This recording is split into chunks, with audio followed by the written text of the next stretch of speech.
একটা কথা মন দিয়ে শুনুন, রাজনীতি না বুঝে আবেগে কথা বলা বা কারো পক্ষে দাঁড়ানো শেষ পর্যন্ত নিজের জন্য বিপদ ডেকে আনে। ভুল সিদ্ধান্তের ফল তাৎক্ষণিক নয়, এর প্রভাব পড়ে দীর্ঘদিন। সতর্ক অংশ আজকের একটি পোস্ট, একটি স্লোগান বা একটি মিছিলে অংশ নেওয়া আগামীকাল কারো জীবনের ঝুঁকি মুখে ফেলতে পারে।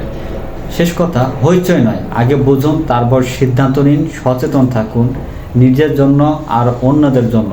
আপনার পরিবার আছে, আপনার পরিবারের কথা চিন্তা করে আপনি যদি রাজনীতি না বুঝেন, কখনো রাজনীতি না করেন, শুধু শুধু পোস্ট করতেছেন, স্লোগানে যাচ্ছেন, আপনার ফেসটাকে নষ্ট করতেছেন, একটা সময় কি হবে, এর একটা ইফেক্ট পড়ে যাবে আপনার পরিবারের উপর।